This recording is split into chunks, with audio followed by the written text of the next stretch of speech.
19 frostbite patients have been admitted to KU's burn center in the last 10 days. In extreme cases, some people could lose fingers or toes. That's the case at Research Medical Center, where one doctor expects to perform several amputations over the next few weeks. Fox 4's Shannon Russo is there tonight with why.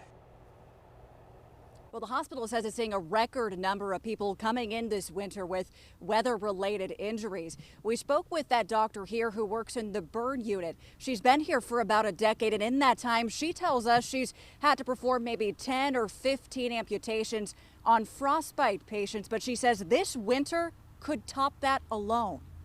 With winter continuing to grip the Kansas City metro, more and more people are going to the ER. Last winter, we had maybe a small handful of patients come in with frostbite and frost nip. This past week, we've seen dozens of patients come in with these types of injuries. Dr. Megan Garcia works at the Grossman Burn Center inside Research Medical Center in South KC. In the decade she's worked here as a burn surgeon, she hasn't had to do a lot of amputations related to frostbite.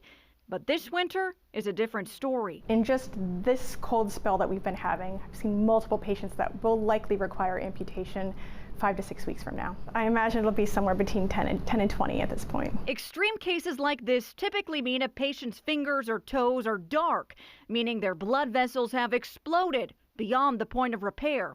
Amputation is obviously life-altering, so we asked Dr. Garcia, what if a patient happens to refuse to have her cut off their fingers or toes? What typically happens is that that area kind of mummifies itself, turns black and necrotic, typically smells, and if they're lucky, it won't get infected.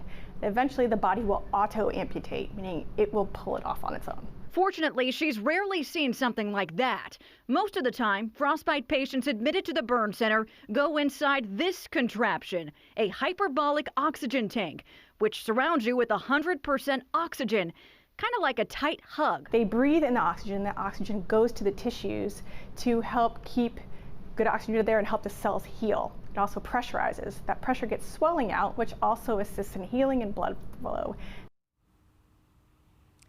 So yeah, that is definitely an interesting contraption we saw. Most patients will stay in the tank for about an hour to an hour and a half, with the doctor saying most will get an oxygen high and just fall asleep. Obviously, though, you don't want to end up there, Kevin. You don't want to end up here in the ER. So what do we got to do, Kevin? Tell me. Layers, layers, layers. Dress very warmly. That's it. Oh, yes. Well, and out at Arrowhead, everybody was out there too with all their faces covered and stuff. It was actually kind of interesting to see, but folks trying to avoid that. And we still know some people who were at that game ended up there. Incredible, though. Thank you, Shannon. Shannon Russo live in Kansas City tonight. And